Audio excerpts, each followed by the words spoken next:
Hey everybody, welcome back to But Why Love the Podcast. And today we are celebrating Akira Toriyama's birthday. As always, I'm Kate and I'm here with Adrian. Hey, how's it going? And not Matt because he's turned into IT for our site. And special guest, Alex.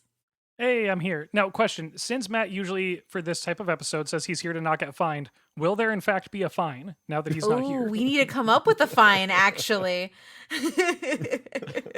Matt, you're getting fined and I'm only half sorry. Obviously, if any of you have listened to the podcast multiple times, oh no, I'm jumping ahead. Alex, tell people where they know you from. That yeah, maybe you know me isn't from this the last... podcast. Yeah, I was like, is it the last 20 episodes of our show?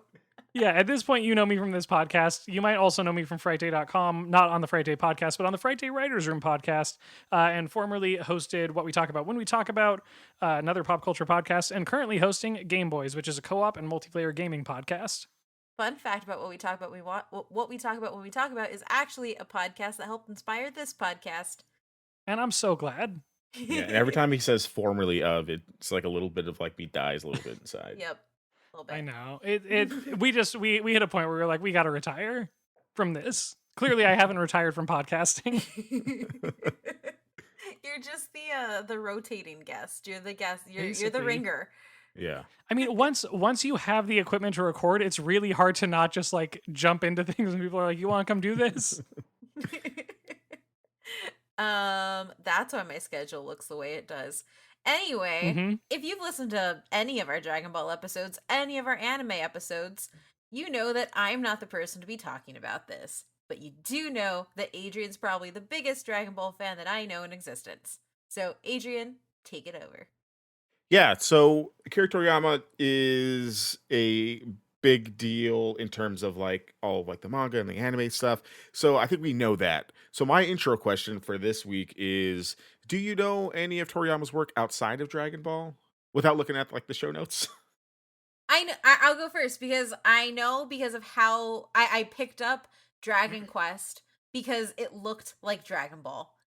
And that was the reason that, and I don't know what he did on it. I know that those look like Dragon Ball, so I'm gonna make the logical assumption that he had something to do with Dragon Quest.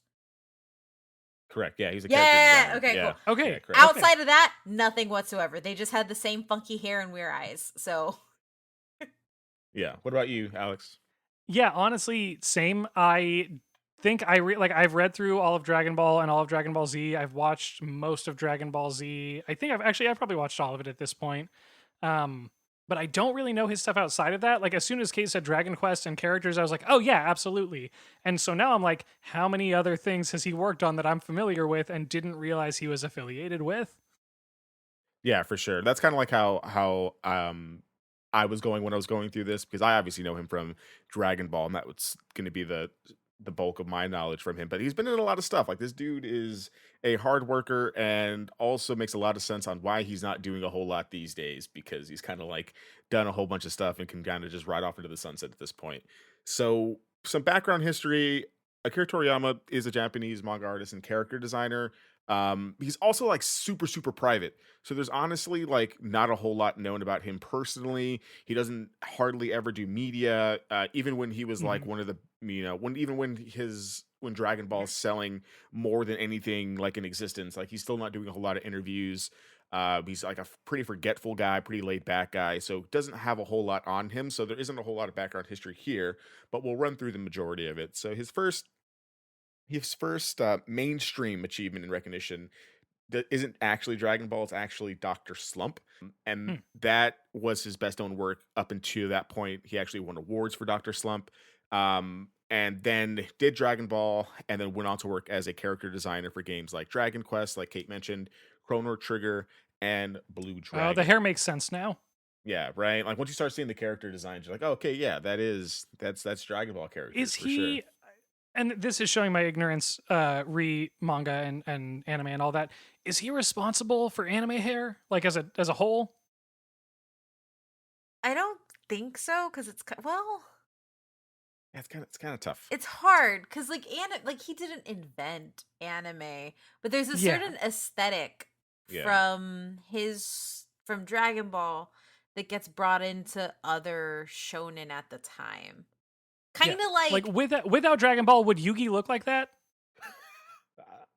I don't think so. But I think like some of the inspiration comes from like Astro Boy, I think, because Astro Boy has weird hair, and I think that he just like took that and ran with it. I was like, hey, Okay, the guy yeah, has that weird makes hair, so let's sense. just get all of my Well- characters weird hair, even back to like when he's doing Dr. Slump. Yeah, and I mean it's kind of like how like Naoko Takeuchi didn't invent shoujo, but yet everything after Sailor Moon looks like Sailor Moon. Yeah. So Mhm. I think it's just like when you have somebody who is that impactful, like Yes. they didn't invent it. It's the But- Apple method of you don't have to do it first, you just have to do it best. Or best Exactly. so I wouldn't far. necessarily call Dragon Ball hair best, but Most notably. Because yeah, Most Adrian, as soon as you said he did memorable. it to all of his characters, I was like, well, Bulma looks normal. And then I remembered how many looks Bulma has had. She's had Okay. a lot. Yeah. Bulma is a style icon. She is. But her Oh, hair, yeah, like when I was she's- reading through Dragon Ball over the summer, it was like every 10 issues there was a new hairstyle, and it was incredible. Yeah. That has, I think, a little bit to do with the fact that Akira Toriyama is like forgetful and probably forgot how he drew her in one thing, and there's like, That hey, I think makes she me would look cool so like happy. this. That's I don't- amazing. Don't quote me on that, but doing this research, that's kind of what I feel happened there for him. But you know, when you're looking at his kind of trajectory, he basically gets his start in drawing and artistry back when he is in his elementary school days.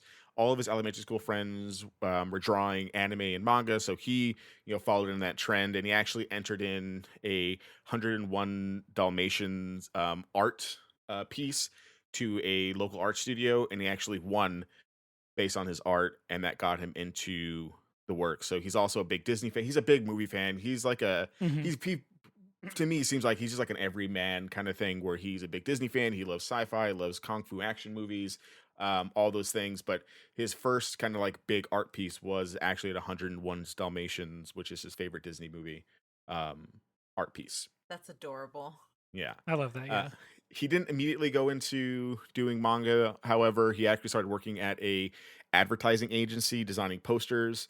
But he had quit that job and started submitting his own manga work to different contests and things like that, specifically for Jump Magazine, which we've talked about a whole bunch through all of our anime episodes. Basically, one of the publishers of the manga and things like that. And he ended up winning a prize there as well, which started, letting him know that he could do this manga thing, and kept going into it. He actually had his debut in 1978 with the story of Wonder Island, which was published in Weekly Shonen Jump. However, that didn't really rise in popularity. His big kind of jumping off point was actually Dr. Slump, which is basically kind of like a toilet humor parody type of manga. And it was serialized in the Weekly Shonen Jump from 1980 to 1984. And he began this series basically at 25, living at home with his parents. And by the end of the series, he was basically a manga superstar. So before he even starts Dragon Ball, he's already pretty big in the manga scene, because he actually won one of like the big manga awards for Dr. Slump before he even starts Dragon Ball. Okay, Dr. Slump is I'm- adorable. I looked Yeah, it I'm looking up. at him. This is cute as hell. So Yeah. cute. I really like this. Also very literal on the toilet humor, Yeah. but this is cute. This is also like, to call it out, like this looks like the style that gets done still today in Shonen Sunday stuff. Like it also kind of reminds me a little bit of like Conan. Just like looking stuff up. Hmm. The type Yeah, of I can see Conan. that. Yeah. Um, Yeah, I can see that. Yeah. This is cute. Yeah, it's super cute, super popular, ran for a very long time, up until 1984. But then in 1984, Weekly Shonen Jump begins serializing Dragon Ball, which becomes an instant hit and definitely becomes one of the biggest manga and animes ever. As we've talked about many times when we're talking about like kind of like the numbers, Dragon Ball is still at number 3 for the most manga sales, and then would go on to be all these animes. Some are good, some are bad, but definitely took the world by storm. Actually, while he was still working with Dragon Ball Weekly, which was a big task in and of itself, because as you've probably know by now from all the anime episodes we've done recently, these guys basically just do the work all themselves, and it like works him into like a frenzy. So this dude's been working on like weekly chapters of manga since his Dr. Slump days, and then he's doing Dragon Ball. But then he's also approached to be a character designer for Dragon Quest in 1986. So he basically gets pulled into it, doesn't even really know what an RPG is. He already had a busy schedule, but he was just happy to be a part of like the game. Just happy to be asked to be a part of it. So that really kind of starts his work as a character designer in Hmm. various video games and things like that moving forward. That's cool. Yeah, I did not realize that he had done like, I guess, any video game work until we started this episode. Because again, just being familiar with him for the one thing and not looking through his whole portfolio. But it's cool that he was like willing to take a chance on working on that. Because especially in like the mid '80s, like video games were kind of a thing. The NES/Famicom had like saved things a bit, but like that was still kind of a gamble, I would imagine, to take on.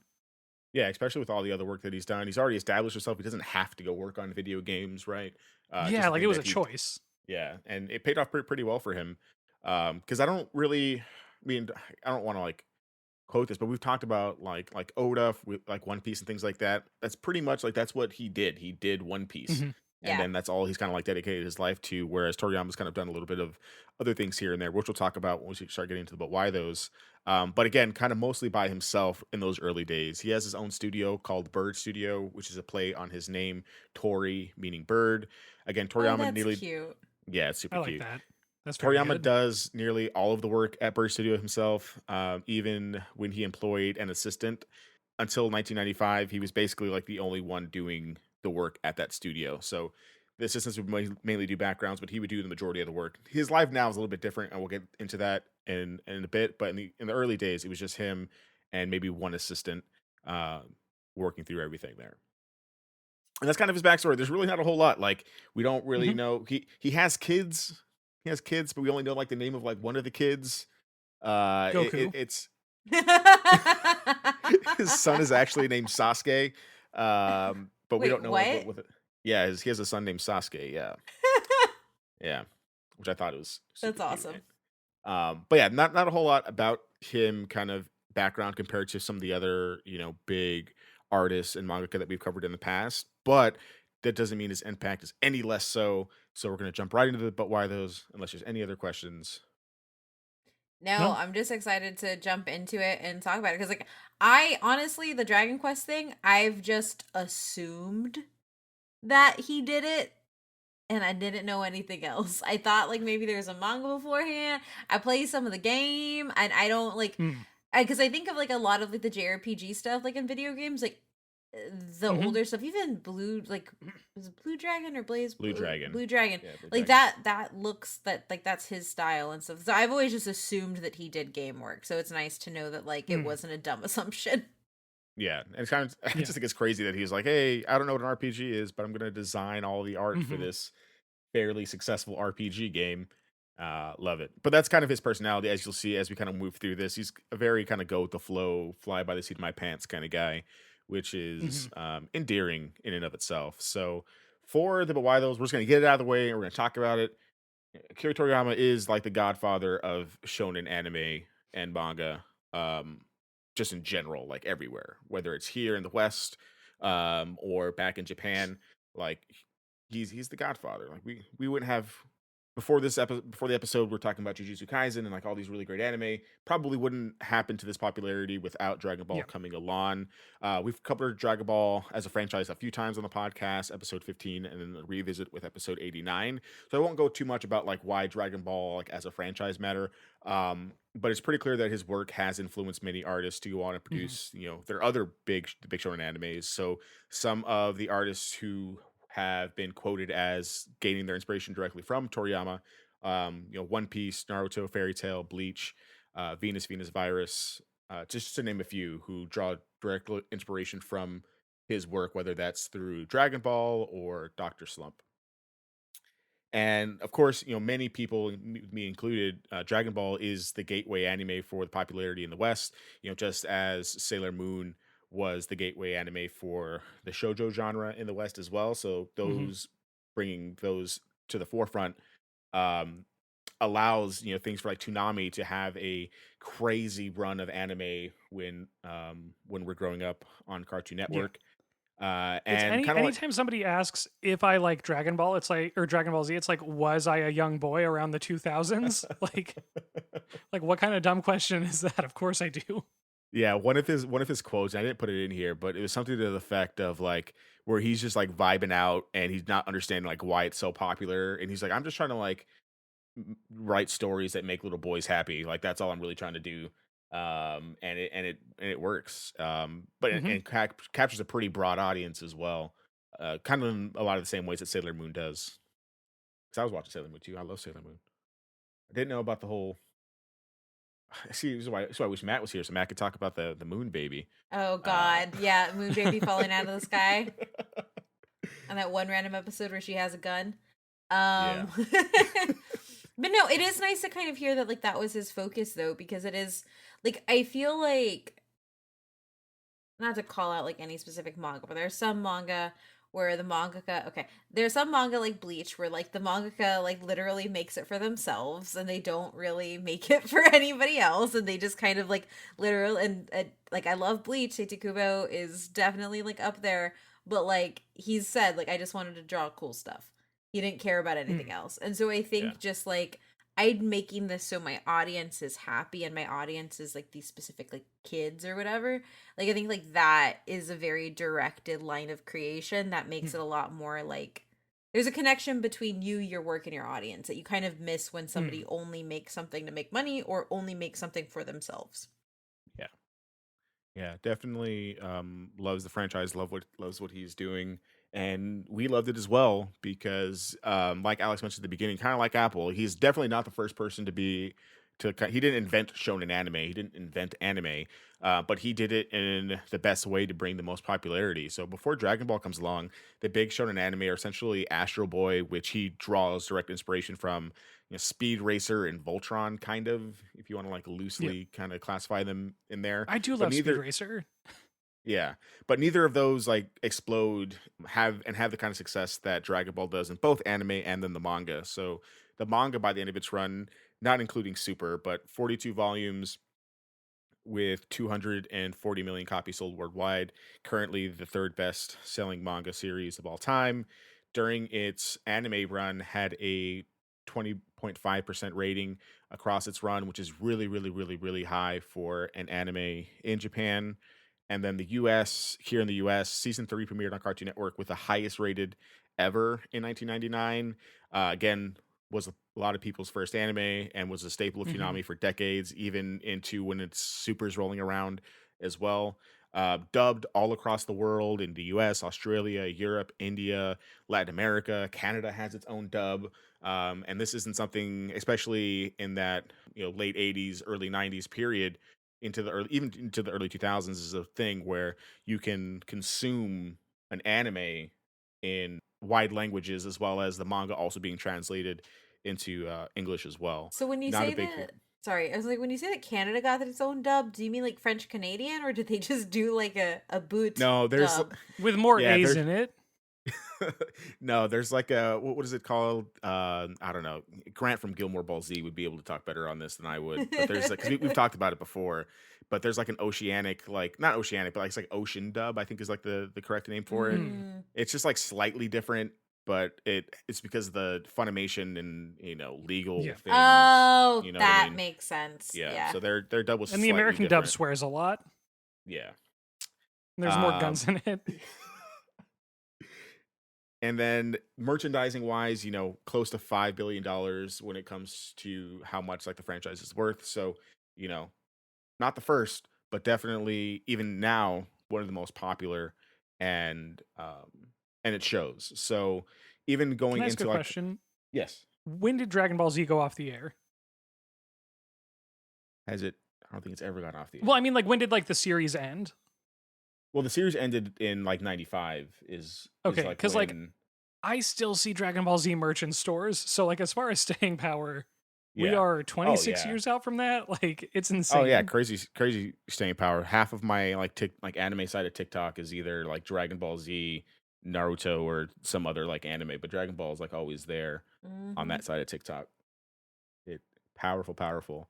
And even kind of getting into some of like the big tropes and shonen anime, despite them like not starting here or being invented here or even having the best versions of these tropes, they're pretty much solidified in Dragon Ball. And we've kind of talked at the top of this that even like hair stuff is is kind of solidified here in Dragon Ball. So a couple of things, just broadly, comedy meeting action, kind of bringing that toilet humor from Doctor Slump to a kung fu fighting thing and merging those two together where it merges pretty well. Long fight scenes, foil personalities with your rival, himbo protagonists, long villain arcs versus kind of just more the villain of the week Thank style you for kind. saying himbo protagonist. I got you. It's I got very you. good. I put that one in there just for you, Kate. Just for you. More established power systems, large cast with side characters being at least relatively relevant. I will offer that Yeah. Dragon Ball Z doesn't always have the best treatment of their side characters, Mhm. but there are more than just Goku and Vegeta in the series.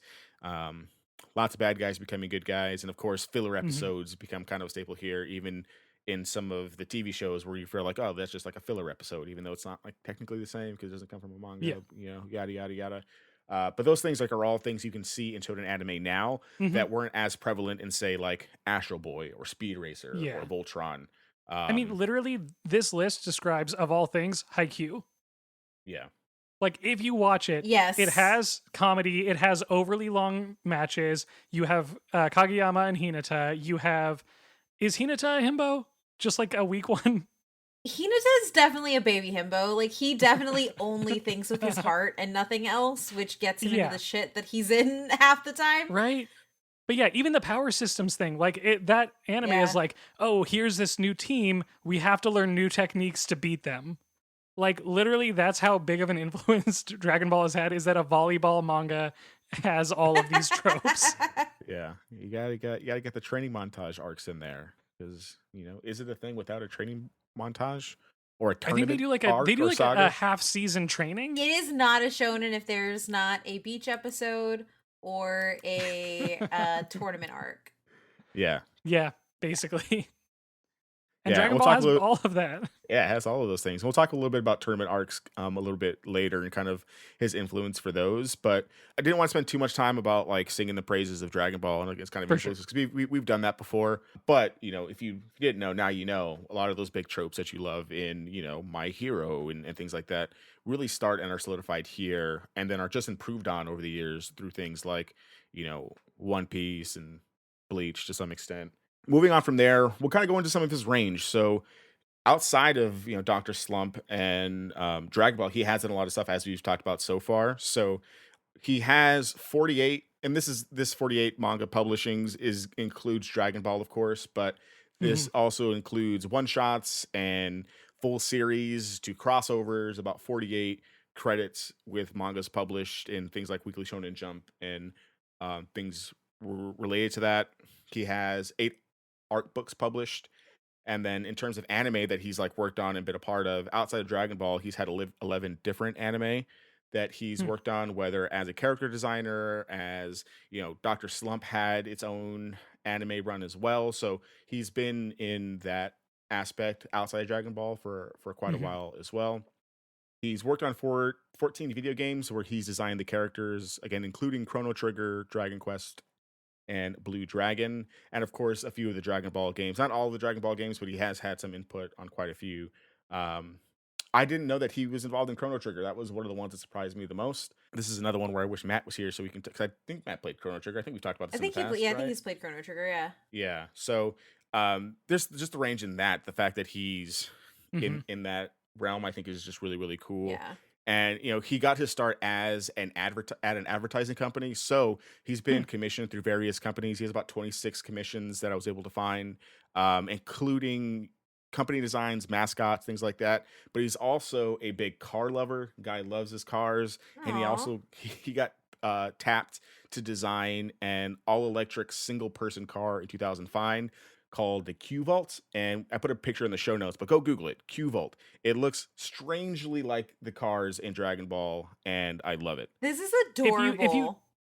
if you take out the words on the poster next to this car, it just looks like it's promoting like an anime. Yeah. If that just said Q Volt and had that drawing, and then when you realize that that drawing is of a real car, That's adorable, actually, and I want one.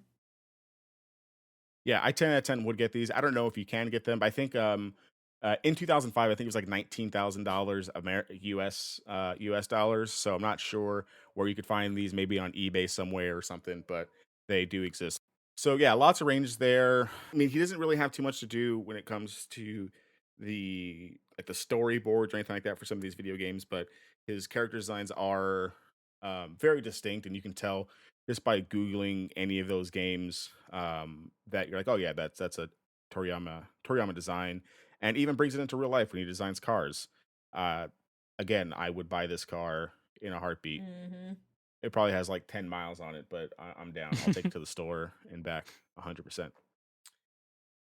So moving on for there, and this will probably be a little bit of a longer section here, but kind of talking more about his influences to create Dragon Ball more specifically, and then kind of his process and how that kind of differs from the mangaka we've discussed in the past. So Toriyama is a big fan of both Chinese. I, I combine Japanese and Chinese in like the same word. Chinese, Jesus Christ. Toriyama is a big fan of both Chinese and Japanese cultures and have clear influences on his work.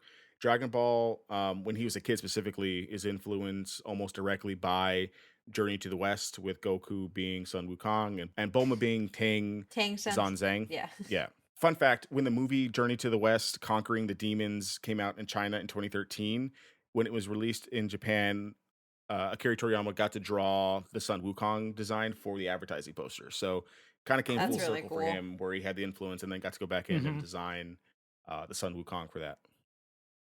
In Dragon Ball, if you're not familiar, when all 7 Dragon Balls are gathered, Shenron, Big Dragon, comes out, bestows a wish to the ones who gathered the balls. This setting is basically modeled after the Japanese classic literature, The Tale of 8 Dogs, the story of 8 samurai half brothers who bear the word dog in their surnames. The Dragon Balls are used on an episode where the spirit enhanced balls are spread across the Japanese region, kind of like when the Dragon Balls go up into the sky and disperse. That's kind of like the same similar setting there. Did not know that. Uh, Very, very interesting there. But he's also a big movie fan and kind of TV show fan. So Dr. Slump is mainly a comedy series, as we've talked about before, with puns and toilet humor and sexual innuendos. But it also contains a lot of sci-fi elements, aliens, anthropomorphic characters, time travel, parodies on works such as Godzilla, Star Wars, and Star Trek. So it definitely takes those things, not just in Japanese media, but Western media Yeah. as well, and parried them in one of like his best works in Dr. Slump. Jackie Chan's Drunken Master essentially influenced him to create a one-shot kung fu shonen manga called Dragon Boy, which, if you look at that manga, it's basically Dragon Ball, almost like panel for panel, essentially. But that success from that convinced him to go in to work on Dragon Ball as his next project full time. In fact, Master Roshi's alter ego, Jackie Chung, is basically Jackie Chan's Mm. character in that That's movie. adorable. Of course, Bruce Lee's Enter the Dragon influenced his tournament arcs that he is pretty known for in that series, and which are, my opinion, some of like the best arcs in any anime. I love tournament arcs. Give me tournament arcs in everything, and I will watch it. I'm somebody who says I hate them, and then one of them happens, and I'm like, I'm all on board. Let's go. Yeah. The tournament arcs are fun because it's like, you're here for the fighting, right? What if I cut out anything that's not the fighting? And that's kind of what I enjoy about them. Yeah. Also, I'm looking at Dragon Boy, and this is just Goku with Yamcha's hair. Basically, it's basically what it is, honestly. And he's also a big fan of the Terminator franchise, so it's no surprise that, Sergeant Metallic in Dragon Ball looks almost exactly like Arnold Schwarzenegger, like just more buffed up. Or just And of course, also that makes so much more sense now. I didn't know that, but the entire android shit makes so much sense. It really does. All the post-apocalyptic storylines and things like that. I think Trunks coming back, like it all. Dear Lord, a lot of pieces just fell into place. Yeah, I mean, I couldn't find anything to prove this, but Terminator 2 came out, and then almost like the week later, after Terminator 2 came out, the Android saga starts in Dragon Ball, with Frieza coming back and Trunks coming back from like the messed up future. He could have already been working on that. I don't know, but it was very, very like coincidental timing that Terminator 2 comes out and then the Android saga starts basically in Dragon Ball Z. Um, and because in that kind of reference there, where things kind of like veer to the left in a lot of the times in Dragon Ball as like a franchise, many people like are of the mind that Toriyama's like a lazy writer, but I think that's not really fair. During his run of Dragon Ball, he pumped out a lot of content to have it be one of the top selling manga ever, basically doing that on his own. He has taken a step back compared to other people who are still pumping stuff out, um, One Piece still going. We have no idea when that's going to end. Also, But nobody can ever be compared to Oda. Like, that man's yeah, not. We've said it every Hmm. time he comes up. He's not a human. yeah, he's Not at not all. human. And differently than the way Hunter x Hunter manga like just was like, all right, stopping it all for a very long Yeah. time. He kind of kept going and then had to stop and was like, okay, this is a good stopping point for my series. I'm kind of done from here. But he's also still very involved in the anime to the point where he handpicked the Japanese voice actress for Goku in the Dragon Ball Z original sub. Yeah. That's how he wanted Goku to sound. So very, very involved in that process. I can never talk crap about it again, and thank you for Right? ruining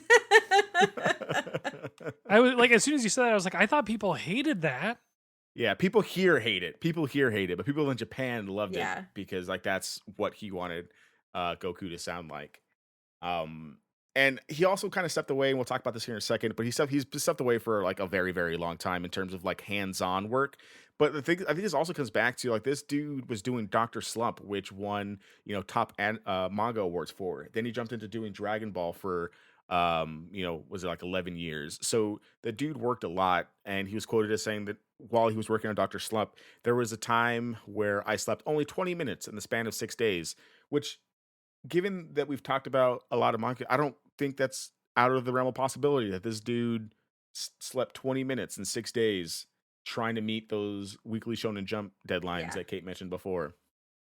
Which I was gonna say, like, one of the things I will say, or at least I give a lot of credit to like early shonen manga writers, is like not all of them are perfect because of how much work they had to do. Like we talked about in the Hunter x Hunter or the Hunter x Hunter episode, like like the art was wonky at times because he was focused on trying to do story, but he had to do art, and Yeah. like you end up with like some things will suffer when you're that busy and trying to pump out stuff like that. And I think that there's just more stuff in place now that makes it easier. Like there are full on teams that publishers work with and stuff like that, especially for big shonen.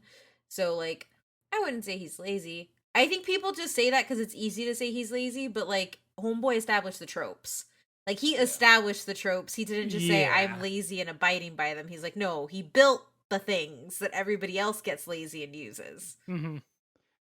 Yeah, Yeah. and I think when we're looking at other examples of like really great anime, I think and manga as well, obviously. I think when he gets looped in there, I think it's because of his laid back kind of style of producing content. So there's multiple examples of Toriyama citing himself as being someone who just loves media and isn't afraid to integrate things into his own work to appeal to the audience Mm-hmm. who, is consuming the same media that he is. Oh, So I think that makes a lot of sense and why he's kind of like looser with his storytelling.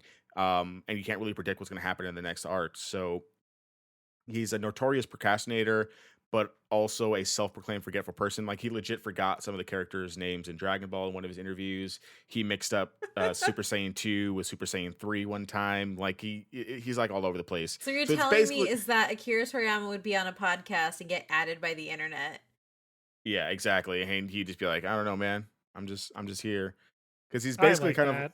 kind of the opposite of One Piece's Ichiro Oda, who knows how his story's going to end already. Like he knows this is how my story's going to end, Hmm. and we're just kind of like telling the story and throwing things in. Whereas Toriyama basically has the basic ideas jotted down for his storyboard, and then he'll just like get up and walk away and go like watch a movie or go watch TV or go I read the love manga, him. I don't know and then him, but I love him. That's a work ethic I can get behind. yeah, and then would come back once he's inspired, which would probably be one of the reasons why he's having to cram to meet those things for the new for the weekly Shonen Jumps. But definitely a little bit of a different style, but one that Hmm. incorporates pop culture into your stuff, even in like a world that's not ours. So And even kind of past that, with all of that work, he took a big step back after Dragon Ball Z proper ended. More so these days, he has more of an overseer role, like in the Super kind of manga and the Super show. He basically kind of gives ideas on what he thinks characters should be and kind of how the characters should play out. And then the production does a lot of the work now. Um, but for a while, it wasn't even like that. So for GT, if you're not familiar, it was Dragon Ball, Dragon Ball Z, Dragon Ball GT, which like isn't canon anymore and doesn't exist. But Toriyama didn't have anything to do with that, other than he gave the name Gran. Was it Gran? I don't remember the name. Gran Turismo, Gran Uh Trek. huh. I don't know. Some this series is bad. It's just bad. Doesn't get good until like Yeah. the last like 10 episodes. But he only gave that one the name and then walked away. It was actually the combination of Dragon Ball GT and Dragon Ball Evolution, which basically kind of brought him back to be involved at all. So he was quoted as saying, I'd put Dragon Ball behind me, but seeing how much that live action film ticked me off and how I revised that script for the anime movie and people complained about the quality of the TV anime, I suppose along the line it's become a series I've liked too much to ever leave alone. So he's like, I can't like Yeah. how the massacre in my boy, so we had to come back and at least The one good oversee thing that came out things. of that movie Yeah. is bringing back Toriyama. Can Yeah, you this also, can we all just imagine the shame that that person must feel? It's like, oh, I pissed off the creator so much that he Yeah. actually came out of retirement to start working on the series again. That's The creator who brutal. was firmly being like, "All right, I'm done. Like, I don't got to do anything. I don't have nothing more to prove to you guys." Right. Seeing that and having to like dust off he probably had like his own like anime training montage, like with his pen and stuff. 'Cause he's like, Seriously. I got to get back in here. Yeah, it's so him in general, just very kind of like happy go lucky, which I think is, I don't know, it just seems like very like endearing to me. Like this dude just wants to like give a couple of ideas to the point where during one of the conversations with one of the producers in an interview, he was like, "Yeah, you guys probably know more about the series than I do at this point," because he's so like hands off. As long as Goku does stuff that he thinks Goku would do, he's fine with how else the story goes, because the Dragon Ball GT storyline is completely like a toy animation. Uh, that's the child. There is no Dragon Ball GT manga. Um, so they kind of just like let them do whatever they want, and it just didn't sit very well with him. So now he's kind of just more or less overseeing Super, which is good and bad depending on I guess who you're talking to. I enjoy Super. I think the manga is also very good past what is Mhm. going on in the anime. Personally, so his influence is definitely there because it definitely feels like Toriyama with its kind of still has not like as much as like a Dr. Slumper, the original Dragon Ball like humor, but it's back into the franchise where was very, very much missing in Dragon Ball GT, where it was just more kind of serious and dark and kind of more broody. Like doesn't don't add things to make it broody. Doesn't make it any better, in my opinion. Mhm. So I'm happy with what they're doing with Super, but I'm also glad that this guy is kind of like in his field, in his house, chilling for the rest of his life, making probably Yeah. buku bucks. Mhm. Also, I'm And realizing as we discuss this that, granted, a big part of why I didn't know that he did more is that I didn't really look into it. But when I think about the scope of Dragon Ball as a franchise, I just sort of assumed he doesn't need to do anything else. Yeah, true. that's what I was gonna say. I've no, because like there are some people that like I read a manga by them. I'm like, okay, gotta go see what else they do. I've never once felt like that with Toriyama, and I think it's just because Dragon Ball is so big and there's Hmm. so much content that I'm just eh, like I just Yeah. stick with that. And it's not because he's not good. It's more so that like I feel like Dragon Ball is almost like this. It's different than Oda, but like nobody cares about what else Oda's written because he is One Piece. Like you're Yeah. not, Yeah. you're not going to other things. And like I think that there are some people who, and it's for better or worse, but I think that there are some things that are so iconic and so vast and so deep that you're okay with it just being that one thing. Hmm. Like it's so good that, not saying that things are good doesn't make you want more, but like I feel like there are just some things that hit a status where you're like, no, this is perfect. I don't want to touch anything else, type thing. Like you're Yeah. content. Yeah. Yeah, and that was gonna be my question to you, Kate. As we kind of are getting through the tail end of this, as somebody who reads a lot more manga, that was gonna be my question. Like, how common is it, at least nowadays? I guess back then, Mm. maybe not so much. With so much manga, so much stuff out there, how often are these mangaka doing other things? So it depends. I think it depends what types. I mean, obviously, just speaking to shonen, because shojo very much it's like, and this is a very broad generalization. Don't at me, but like you do your 10 volumes, you're done, and then you start your next thing. Like Ayo Sakizawa, I think, or Ayo Sakizawa or something. She has done like so many like cornerstones and like current like slice of life romances. Sakizawa, yeah. But like with shonen, I feel like because there's such a high churn on shonen titles that Hmm. usually the people who hit big stay around and you're not really looking at other things. And then you have the people who stop, who have their stopping point and then they go make something else. And it's hard because I'm trying to think of something and like I feel like a lot of people just have one big property, and if they have multiple small ones, they don't necessarily have a lot of them.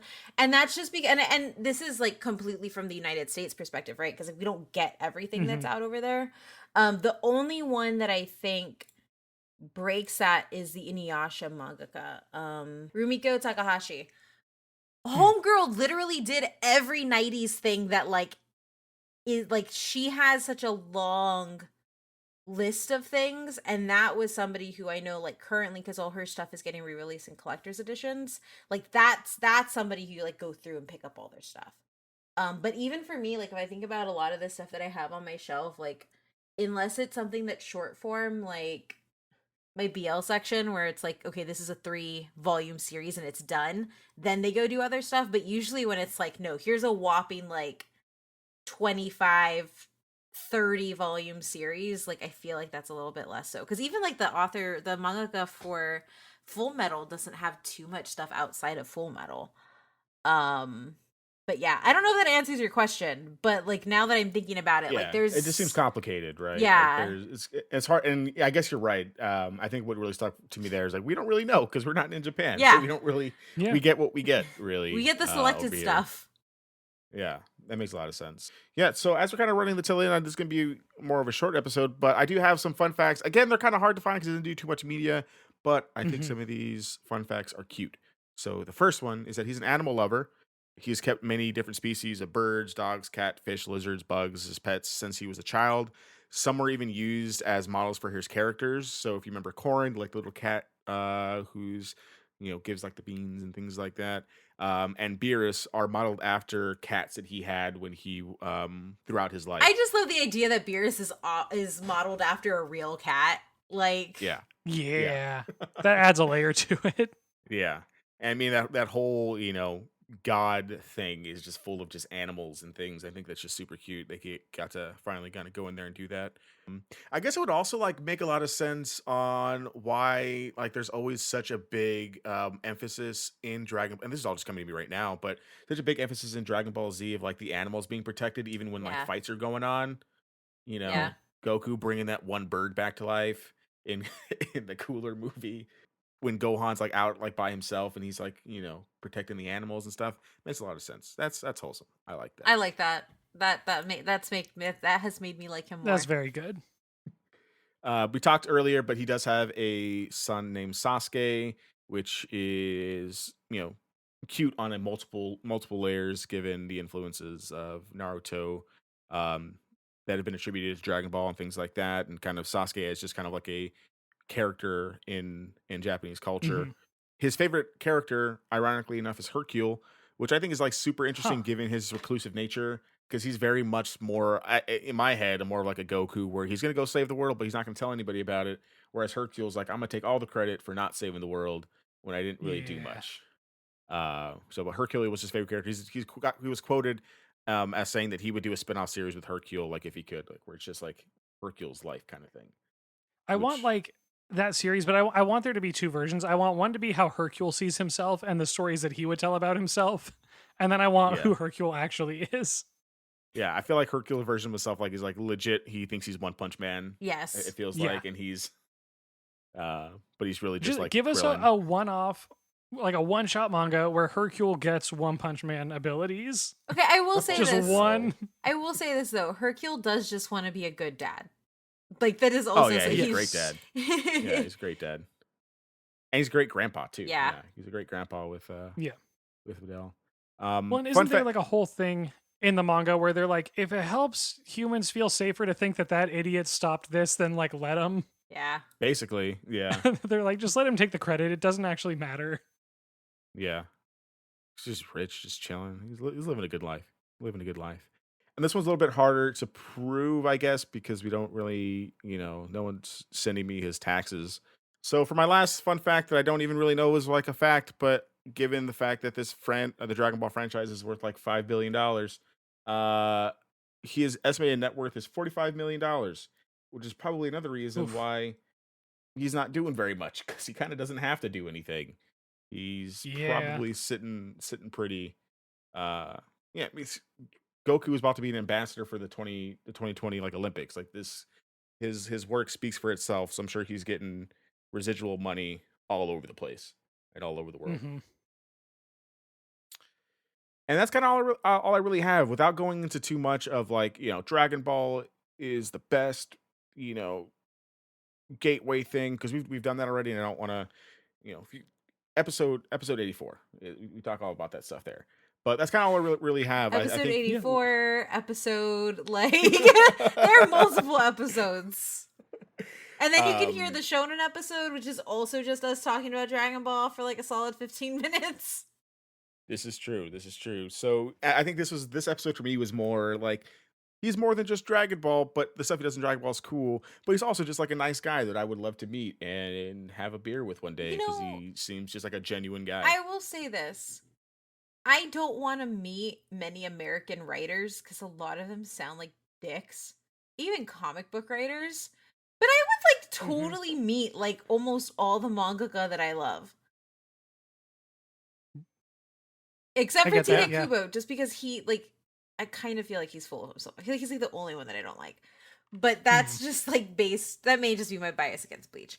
Even though I love Bleach. I don't understand it. But no, I feel like Go ahead. I don't think I want to meet Oda because I feel like that's time he could be spent sleeping. Yeah, no, I don't think Oda would be anybody because it's time he could spend writing his next chapter because we know Exactly. Oda doesn't understand what sleep is.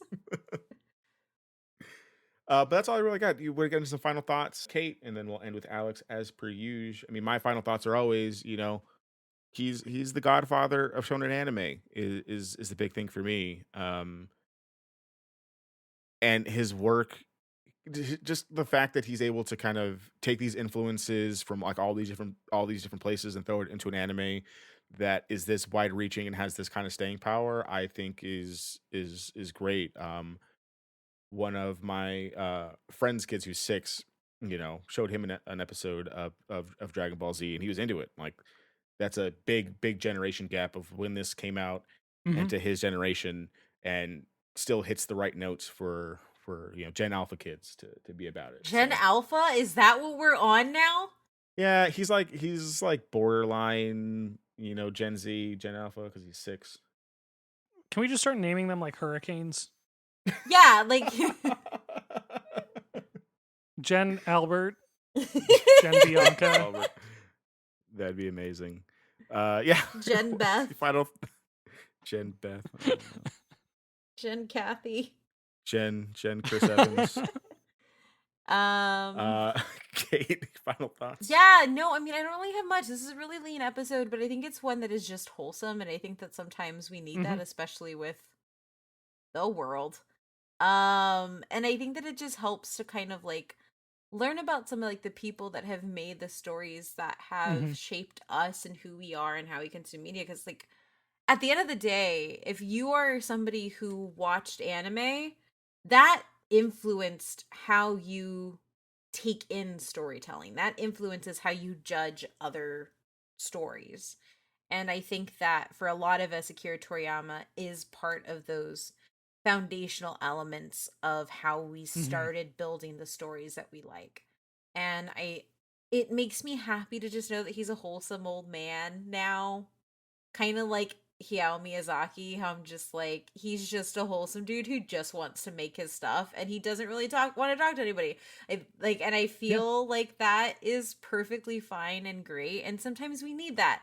Like, we don't need to know what his favorite food is or like the stupid things that like we hear about like different American celebrities. It's just sometimes it's just nice to know that somebody just wanted to make things to make people happy. And that's Mhm. like, that's enough. Yeah. Yeah, I think for my final thoughts, I'm pretty much right there with Kate. Like Akira Toriyama matters because of his legacy, not just the art that he leaves behind or the stories, but like the cultural impact and the example that he set. I mean, it's always nice when I can Google somebody who I admire and there's not a controversy section on their Wikipedia page. Yeah. You know, there's no scandals, there's no lawsuits, and like obviously people can have whatever problems they might have with his storytelling. Like it's not overly complicated or anything. And maybe you want something more sophisticated, but like he was writing this to make little boys happy and he succeeded. He, you know, wrote a bunch of different things, worked on games that people love, made all these beloved characters and with examples that people follow. And then they also again, leaving a good example himself. Like this is just like a wholesome, good episode. And like he matters because like he did good. Like that's kind of the short version. Yeah, he used his fandom for good, just like we like over here. And Oh, and now, he designed a oh, car. and he designed a like how car many manga? How to many Yeah, look manga that's why he kids just like matters. the designed a things car? he draws in his manga.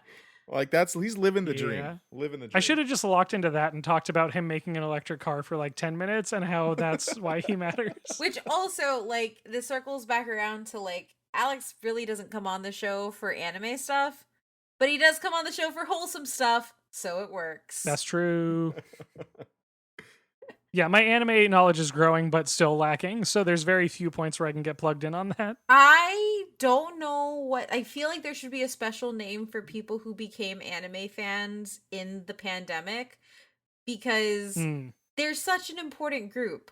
Like, this is totally an aside, but like, if you found anime and manga in the pandemic, and this is why I get pissed off when people on Twitter are like, "You're not a real anime fan." It's like, no, they literally turned to anime and manga when shit was at its absolute worst, and it helped get them through that. Yeah. That is the most important Mm-hmm. thing that stories can do for us. And I'm really excited Yeah. because so many people I know are like, "Oh yeah, I picked up Demon Slayer, never seen it before." Or like one of Matt's best friends has been Mm-hmm. like commenting on like my stories on Instagram when I have anime in the background. He's like, "What's the name of that? I want to watch it." And I was like, "I didn't know you were a weeb. What? That's Let's amazing. I love go." that. And It's honestly getting that Shonen Jump subscription on my iPad, game changer. Yep. So I am welcoming all weebs with arms wide open. And I think that's what Akira Toriyama would want us to do. I appreciate true. that. This is true. But Alex, thank you so much for coming on. Why don't you tell everybody where they can find you on the internet? Yeah, and thanks for having me as always. You can find me on Twitter at most always Alex. Game Boys Co-op or Game Boys Podcast, which is a co-op podcast. It's at Game Boys Co-op on Twitter. And Friday.com for genre and horror stuff if you like spooky things. We need to get back to recording the writer's room, but when we do, it's always fun and chaotic. So that's the part of that I'm trusted with. So go look into that. I think all of our episodes are free on Patreon actually. So yeah, just go get it. And as always, if you want to join the community, head on over to But Why Though PC on all of our social media. But if you want to get more involved and join the community in everyday talk of things, head on over to discord.gg/butwhytho/BUTWHYTHO. We have a really cool Discord community. We do community night events where we watch movies. Adrian hosts trivia sometimes. We do happy hours, we do a whole bunch of stuff, so like come hang out with us in there and support us on Patreon at patreon.com/butwhythopc. You can find me on Twitter at ohmymythrandir, where I've apparently made a TikTok because that UI is better than Reels. It's a weird place. It's loud and it yells at me when I open it, and I don't like that, but it's a place. Adrian? Yeah, but you can find me on Twitter at SuperRuiz93, SUPERRUIZ 93.